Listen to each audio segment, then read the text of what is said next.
Hi guys, welcome to Book Talk with Shweta Rohira, and today our guest on Book Talk is Sidhartha Mallya.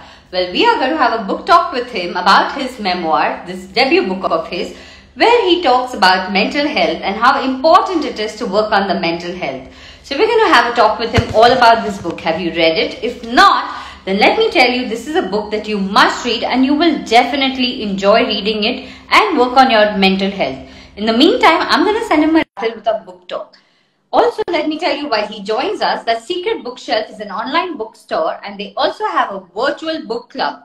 For more, visit mysecretbookshelf.co.in. Finally! Oh. Welcome on Book Talk on My Secret Bookshelf. Thank you. Thank you for having me, and for everyone watching this, apologies. You know, the technical side of things is out of our hands.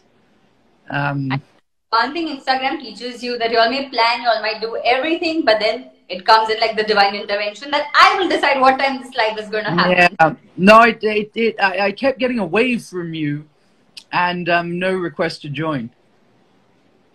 So, well, all the viewers out here are waiting to hear from you all about If I'm Honest. So, before we get started, is there something you want to tell them before we get started with our book talk on mysecret.bookshelf? No, I just want to, obviously say a big thank you to everyone, and thank you for being patient with us, and, hopefully you enjoy the session now, even though it started a few minutes late. So, Sidhartha, did you think you're going to write a memoir this year? If I'm honest, was this anywhere on your calendar? Yeah, actually,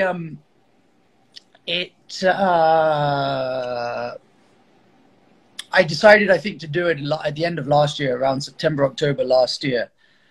So it was always on the cards for this year. It was for me the next kind of logical step in being able to, shine a light on mental health after my Consider This series, which I did last year during the pandemic. Oh boy, we're in the pandemic still, but during kind of quarantine. So from considering this to If I'm Honest, tell us all about the journey. So I think for me, it all started, well, I'll take you back even further. I stopped drinking 3 years ago. And on the 1-year anniversary of when I stopped drinking, I put up a very small Instagram story. Just saying, hey, everyone, it's been a year since I stopped drinking. I was never an alcoholic, but this is why I stopped. And cool, if there's anything that can help you in this, great. And I got thousands of messages, Shweta, from a lot of people in India mainly saying that, oh my God, we feel the same way. Like, we get anxiety when we drink, but we've just never been able to stop because of, the social pressures and all that sort of stuff associated. But if you, who's someone whose background was, an alcohol business, can stop, then maybe so could we. And I was like, oh my God, like, wow, I didn't expect to get that kind of a response. And I was like, well, maybe I can continue to help people by being open about some of the other stuff that I've gone through. And that's where the Consider This series came. And again, the response was unbelievable. It was mainly from people saying things like, thank you for being so open. Thank you for helping us feel less alone, because we went through the same things. And then at that point, you think to yourself, you're like, well, come on, I got to continue doing whatever I can to keep shining a light on mental health. And I felt like the book was the next kind of progression, where I was like, what I'm going to do is I'm going to keep telling people my story in an open and transparent manner, just to show people that, first of all, you're not alone. And secondly, it's okay to suffer from issues of mental health and to be open and to talk about them. The book was mainly aimed at this sort of South Asian market. And that's purely because, as we know, and I'm sure we can all appreciate, that when it comes to discussions around mental health, the Indian subcontinent is slightly backwards when it comes to those sorts of discussions. And I think that that's probably where it would do best, and it could help as many people. Though you started your journey with the idea of helping people, what triggered you to leave all and work on your mental health? It was something that happened sort of in 2016 where I went through depression for the first time. You know, it coincided with going to drama school and me being opened up in ways that I'd never been before, and sort of feeling things that I'd never felt before. And it sort of, you know, it hit me in a way where I was like, God, this is just not a way to live right now, and I need to seek professional help. And that's what led me to, first of all, take that first initial step to get help, and then to kind of, you know, continue down the path of exploring where a lot of my suffering came from and how to deal with it moving forwards. You know, it's very important to accept that you need help. Forget going out and telling people. How difficult was it to be like, okay, you know what? I need help. I'm going to go out, seek help. That emotional strength at that particular moment, how did you cope up with that and accept it? You know, it was actually okay for me. I never doubted my ability to seek help. That wasn't a problem at all. So I've never been, you know, that actually surprisingly wasn't too much of an issue. So for me, it was okay. But I know for a lot of people, that's the kind of thing that holds them back, right? It's that first initial, it's like with anything new in life. It's always that first initial kind of step. Once you take that, things become a lot easier, but it's always taking that first step, which is the hardest. You took that step and you've been consistent enough. How hard is it to be consistently working on yourself? Oh, I think so for me, I know where you're going with this question, but for me it was, I'm going to answer this in a little bit of a different way. I think for most people, it's hard to keep something up, right? For me, it was hard to let go. And once I started working on myself, I wanted to keep working on myself, right? And keep getting better and keep getting better. And it almost became obsessive, which again is not great. It's like, you know, when you go to a gym, you go and you work out, but then when it becomes an obsession, then that also becomes problematic. And for me, I think my working on myself was definitely it became an obsession at times, and I had to kind of take a step back and sort of, you know, chill a little bit. So in your book, you mentioned that you are an extremist whenever it comes to doing things. You mentioned that in your book. And like you said right now, that, you know, you did take a step back. So how do you maintain your balance? I mean, it's hard, but it's about trying to remember that you can do less. I think we're all kind of wired in a way to believe that doing, hustling leads to success. And that's kind of the culture which is promoted nowadays.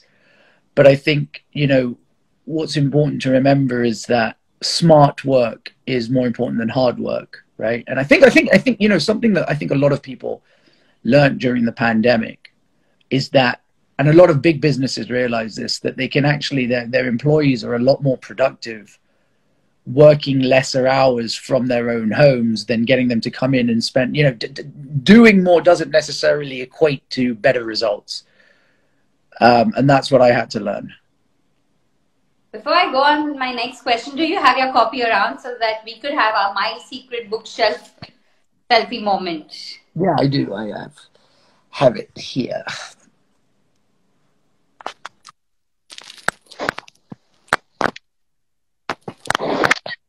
Thank you for the selfie moment. And guys, the ones who have won their books and have answered the question that we had asked, to give up. Okay, wait. All the comments have gone. Yeah, now posts are live. Not now, just after our book talk is done. But for then you can keep your questions pouring in and just wait to know the winners. So Sidhartha, tell me, now that the book is doing so well and, you know, people are reaching out to you much more, what do you feel like doing next after, if I'm honest? It's, yeah, I don't know. I know I'll definitely do something, and I have to keep doing whatever I can to shine a light on mental health. What that's going to be right now, I don't know exactly. I think I need to kind of like right now still focus on the book because it's only been out for a few weeks. So I think it's probably better to focus on the book for now. And then we'll see where it goes. So guys, the book is available on Amazon on mysecret.bookshelf, which is also an online store. You can please get a copy and read it and do DM and write reviews and tell us how you liked. If I'm honest, if you haven't read still, so you know what to do this coming week. And when you started writing the book, I'm sure you relived a lot of your past. And it's, very easy to say I've healed, I'm working on it. But there is still a lot of loops that needed to be shut. So was it difficult? What was it like then?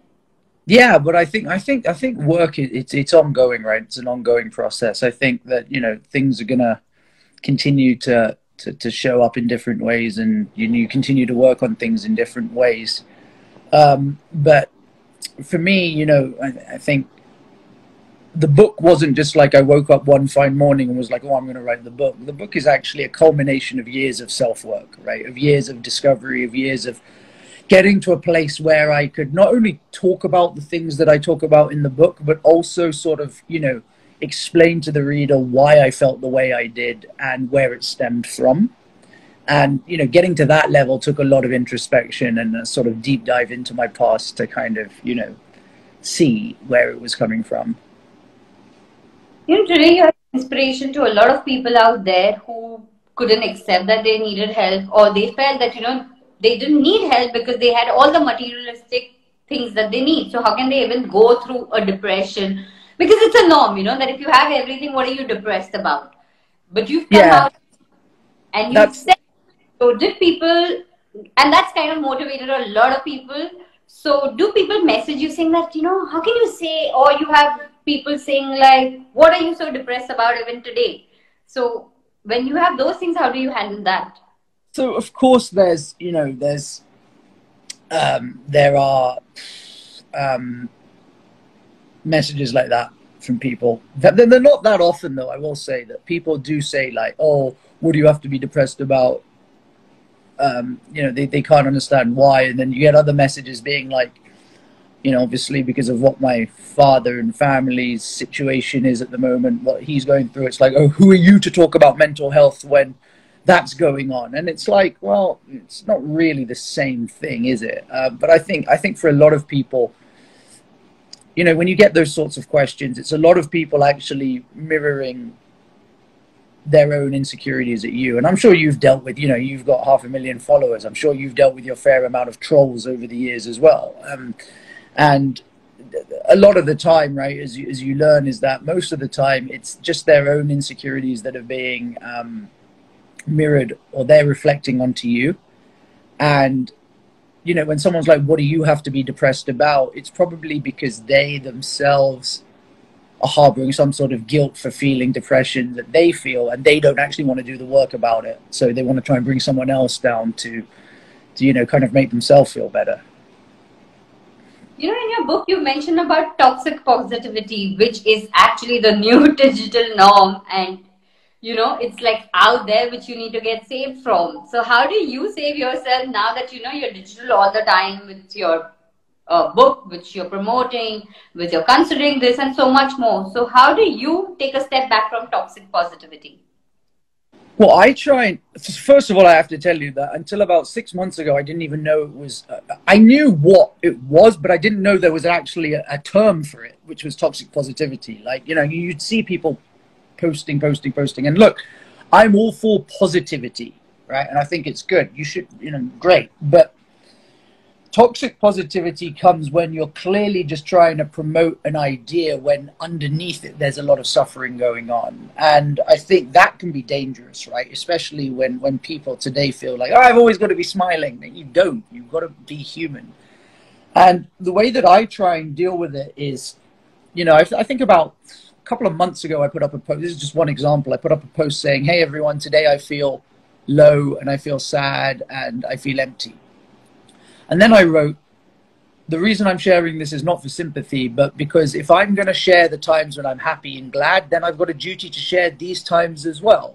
And the reason I did that was to show people that it's okay to embrace every side of you, that you don't always have to be like, oh, unicorns, roses, smiling. Like, you can be real. And I think that, I think the more people we can have using these sorts of platforms for real discussions, that's going to help people. Acceptance and seeking, how important are they on the journey of mental health? Acceptance is huge, and that's something that I've learned. I think acceptance, surrender, you know, all these words, allowing, are all paramount, I think, because a lot of the time what I learned was the struggle or the pain doesn't actually come from what you're feeling. It comes from the trying to fight the feeling, right? And it's a fight, and you can't win. It's a fight that you cannot, it's like you can't fight, you can't change your, you cannot control your thoughts, you cannot control the feelings, right? What you can control is the behavior.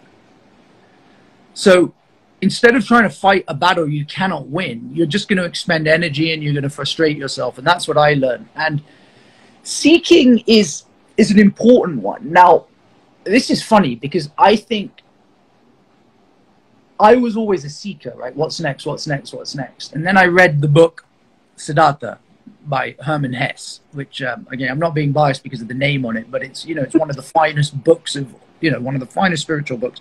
And it's about a guy who gives up everything, follows the Buddha, and, you know, is looking. And he says something so important at the end of it, which is, if you spend your whole life seeking, looking for the next thing, you actually end up missing out on the living, because you're constantly in anticipation and seeking that you actually miss what's right there in front of you, right? So what he says, and this has really resonated with me, is instead of seeking, change it to finding. Because seeking implies you seeking, whereas finding implies you just being and allowing it to come when it's ready. Wow. And that was, it's powerful, I tell you, like it, and that really helped me, because I was definitely one of those seekers where I was like, okay, I've read Eckhart Tolle, now what's next? Okay, I've got to read Michael Singer. Okay, what's next? What's next? What's next? Meditation. And then, as I said to you, you can end up getting so caught up in all of this that you don't really take time to allow it to absorb, and you don't really give yourself the time to kind of, you know, like appreciate just how far you've come on your journey, because you're always looking for the next thing. And when you're always looking for the next thing, what you're actually doing is subconsciously telling yourself, I'm not enough as I am.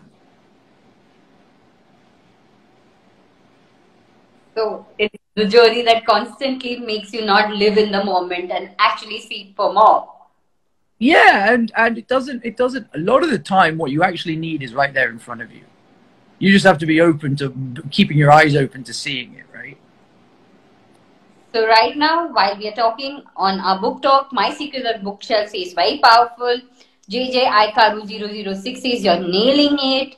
Rule the Explorer says it's so good to see you being so positive. I hate these haters. They aren't even a percentage of you. And lots of love coming your way from all over the places, especially Karnataka and Bengaluru. Very well said. Kush Sharman 99 says, such an honest saying. Lots of support again from London. And well, I never says you are doing great, Sid. It takes a lot of guts up to face the downs and all the comments that are coming your way. And more power to you. Hey, it's Mana_love says, keep going. Cheers to new beginning. Love spread positivity. Antura says acceptance is huge, also difficult, and you are a rock star. And there are many more loves and comments coming your way. I wish I could read all of it, but if I do that, we'll be having our entire book talk only reading the positive comments coming your way. I know, and it's so sweet. Like it's so nice. Like, thank you so much, everyone, for all of these comments. You know, it means a lot. I think a lot of people, and Shweta, I'm sure you can attest to this as well. I think people sometimes forget the power of comments and messages on Instagram. Yeah. And that definitely, when people troll people, I think the trolls forget that there's actually a real person behind the photo or the video that you're trolling. So to get these sorts of messages, it does really mean a lot. So I appreciate it, and thank you everyone for tuning in. I know it's late in India, right? Late on a Sunday night, so I appreciate it. So, you know, like you said, and you've mentioned this in the book also, that people tend to forget that, you know, the people they're commenting about, the freedom of speech is taken in a very different way, that there is actually a person living who's putting up this picture, who has their own emotions and all of it. And today you've accepted that you are okay with these trollers, you don't pay heed to them, you are doing what you're doing. When there are reviews coming, how do you take the reviews and criticism of, if I'm honest? So far they've all been great. Yeah. Apart from I've got one or two. I got one which said, here's the truth. Okay, this is what I see. This is a piece of art, right? This book. It's art. Literature, paintings, dancing, singing, acting. It's all art. And the thing with art means it's subjective, which means that people can have a different opinion. And that's the beauty with art, right? Is that it's a subjective, which means that everyone's right. So someone who leaves a review saying, oh my God, I love this book. It's amazing. It changed my life. And someone who sends a review saying, what an absolute load of rubbish. Who the hell is he to comment on these things? I don't resonate with him. Guess what? Both of them are correct. Both of those people are correct because it's art. And the person who loves the book is correct. The person who hates the book is also correct. And I'm okay with that. My whole thing is, if you don't like the book because you don't resonate with it or you don't, that's fine. That's fine. But don't not like the book because you associate me and my surname with someone else you don't like, if that makes sense. You know what I mean? Like, so I'm okay with people not liking the book because there should be people who don't like it, right? You cannot be universally loved. Right. But don't like it for the right reasons, is what I'm saying. So guys, read the book, like it, dislike it, but like it in honesty about the book. Don't go with the backstory. Don't go with some other assumptions. Read it and tell us how you liked it. But definitely do read the book and read it for Sidhartha Mallya, not for anything else. No other names, no other things. Correct, Sidhartha, or have I said absolutely, right? Absolutely, and don't even read it for my name. Like, don't read it as someone who's just opening up about the things that he's gone through, and maybe there are things in it that you can resonate with in your own way. Look at it just like that, and the other thing is that it's not black or white either. You might like certain parts of it, you might not like other certain parts of it. Take what you want from it, discard what you want from it, and I feel like that's actually the best way with any book, right? And that's what I learned, is that you take the bits that work for you and don't resonate with the bits that don't. That's fine.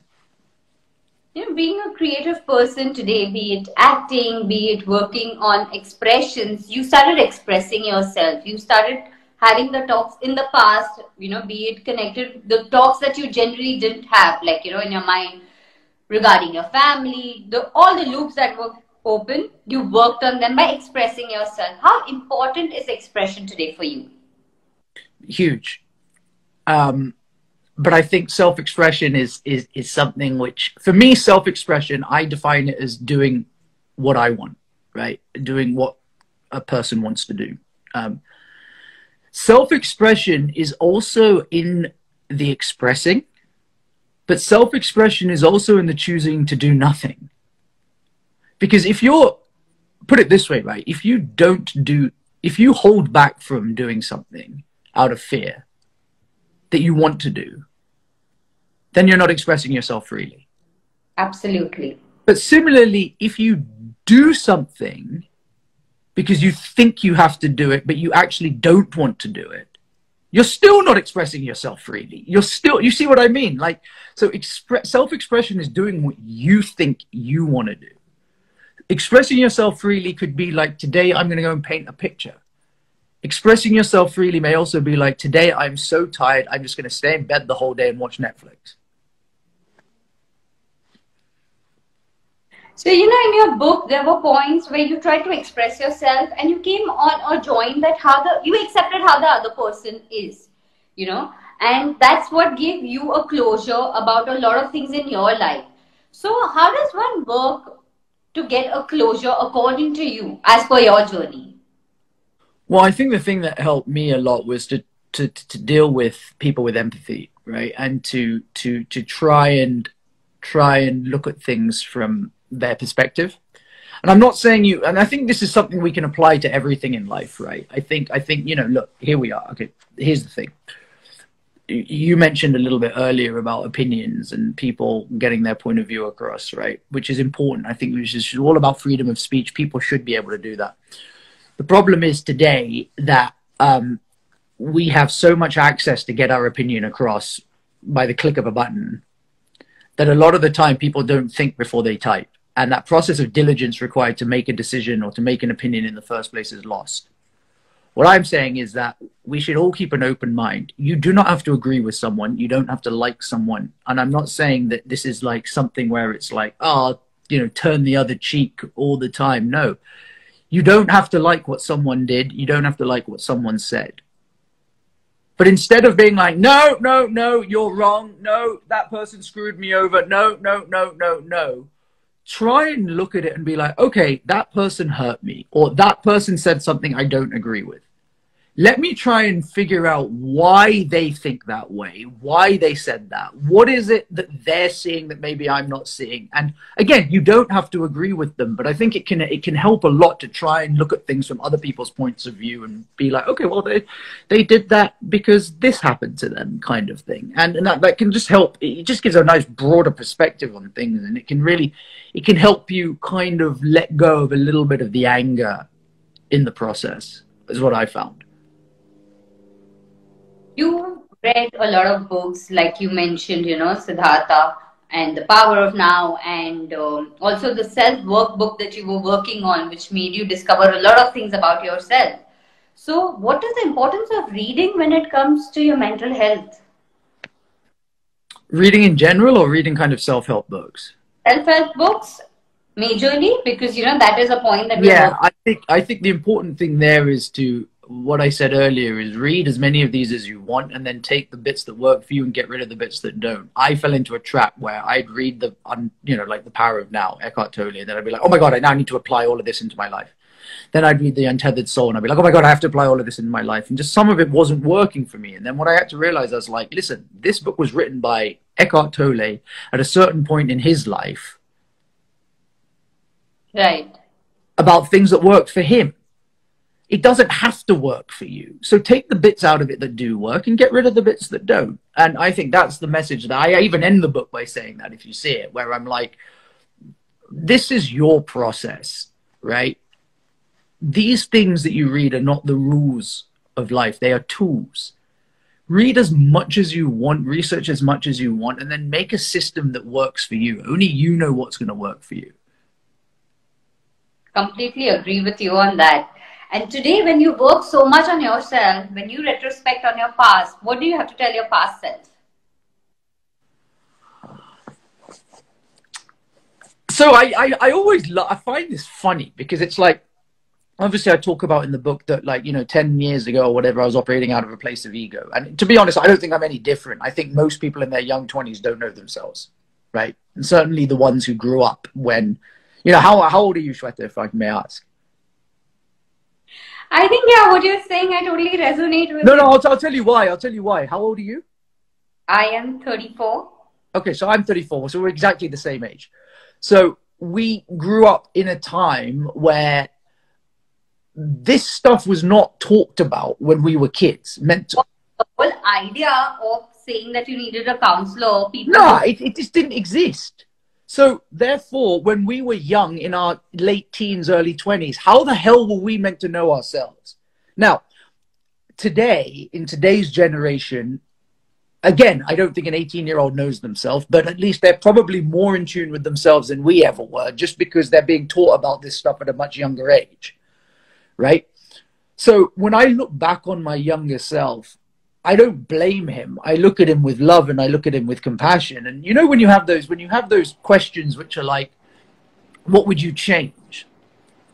Really, I don't know if I'd have changed anything, because if I wasn't how I was, would I have ended up where I am today with the book? I don't know. So therefore, it's I think, looking back at your younger self, it's always good to do that with compassion as well, and understanding as well, and use hindsight as a tool, as a teacher, as opposed to a critic. Why do you have intense book talk on If I'm Honest and on mental health. Now we're going to have a quick fun round where I'll ask you a few fun questions and you have to answer it with beginning with If I'm Honest. So are you ready? Absolutely, yes, yes. Okay, what do you value most in life? If I'm honest, I value connection, human connection. What would you tell your past self? If I'm honest, I would tell him that vulnerability is not weakness. Things you're grateful for today. If I'm honest, I am grateful for, well, I better say my dog, because he's looking at me right now. Yeah, maybe you can get him in the live. If I'm honest, I'm grateful for this. And this is a moment that we have to capture. So I'm going to quickly take a picture with him. Hang on. Let me sit down and then so he doesn't run away. Oh, okay, ready? Oh my God, Yeah. posing. And yes, we had a Kodak moment with him.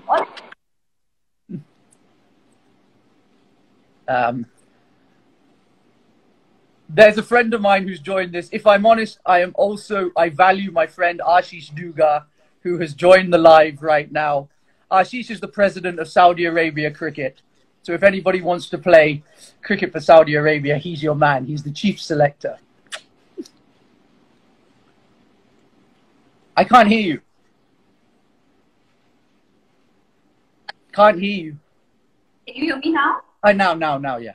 I said, I'm sure after this, he's going to get a lot of DMs. And I won't be surprised if I get a lot of DMs to have a live with him suddenly. So that they can approach him. Ashish Dugar is not. I'm only joking. He's not that. But he is single and looking for a wife. So please do send him a PM.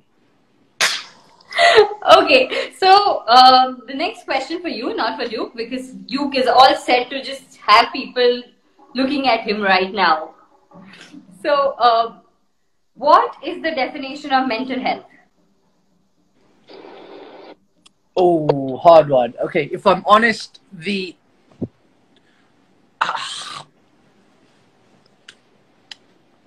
definition of mental health is, well, I'd say it's not the definition. I'd say it's more kind of like important to remember that mental health can affect everyone at any stage in life. I have, the moment you said that he's looking for a wife, suddenly from our mental health, people are messaging you, who's looking for a wife? Who's looking for a wife? Guys, get back. We shall get back to who's looking for a wife later. Right now, just to get you all back to the chat, Sidhartha is not looking for a wife. Right now, we're talking about his book, If He's Honest. If I'm honest. If I'm honest, yeah. Back to topic. Okay. So, what are you currently reading? If I'm honest, nothing. What last? What were you reading last? If I'm honest, I was reading a book called Butterfly in the Heart, Jaguar in the Body. What is your next read? My next what? What is your next read? My next read? I don't know.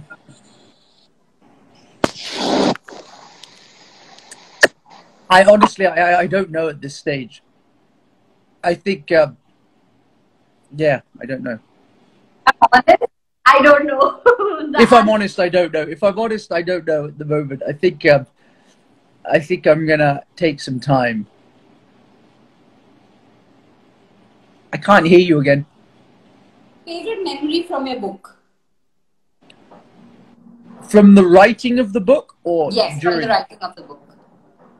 Favorite memory from the writing of the book was, I think when, if I'm honest, was probably sending in the first draft. What is your next read? My next read? If I'm honest, I don't know. If I'm honest, I don't know at the moment. I think I'm gonna take some time. I can't hear you again. From the writing of the book, or during? Favorite memory from the writing of the book was, I think when if I'm honest, was probably sending in the first draft. And What also, comes, if I'm honest, I really enjoyed the process, the design of the cover process.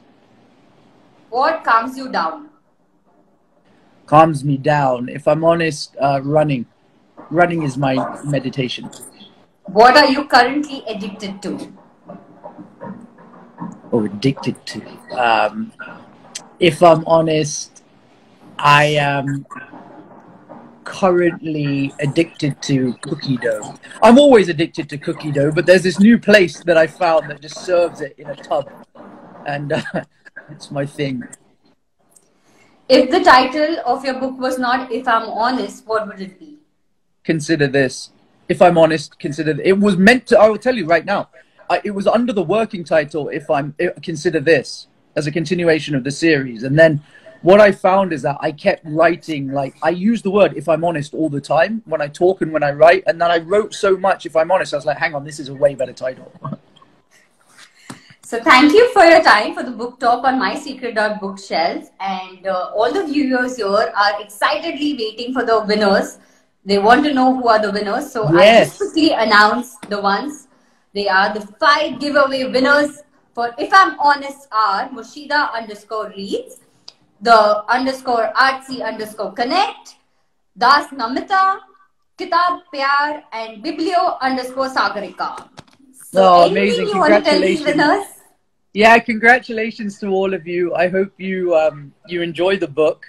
And thank you for taking part. I believe, what did they had to write something, didn't they? So they were questioned regarding that what is mental health What is mental health? Yeah. inequalities and all of that, and they replied for that, and that's how the winners were chosen. Yeah. So first of all, let me just say thank you so much for taking part in the competition, and also thank you to you, Shweta, and My Secret Bookshelf for hosting this competition, and for asking such a poignant question and getting people to think about it. I think it's more than anything, the book as the prize, which is great.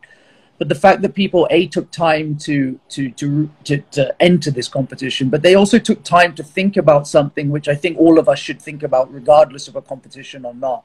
So a big thank you to all of you for doing that. It was it's important, and it's hopefully we can continue to spread the word together around mental health.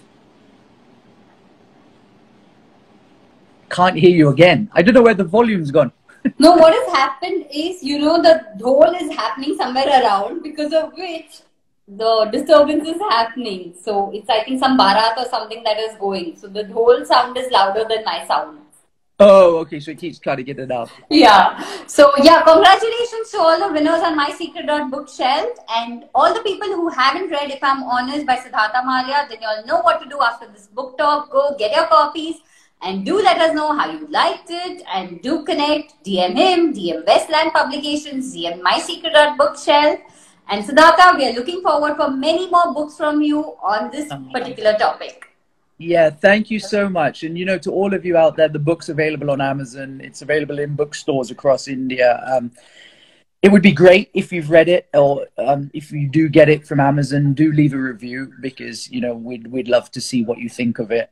All feedback is very, very valuable, just so I can also see what I can do better, and what you didn't like moving forwards in my next endeavor. But yes, thank you all so much for joining in. It's always really humbling to get so many people come and join these lives, especially around a topic like this, Shweta. It's like, that's the most inspiring thing for me, is that people knew that this was going to be a conversation around mental health, and they still came on a Sunday night to partake. And it fills me with a lot of hope that actually, we are getting the message out there, and we have a long way to go, but we're getting there. So thank you very much to everyone. And thank you to you as well for taking the time. Thank you. And guys, in case you all have missed the chat, it's going to be on IGTV. So do watch the chat, and also tag your friends who would love to watch the chat. And have a happy Sunday. Yes. And have a great week ahead. Thank you so much.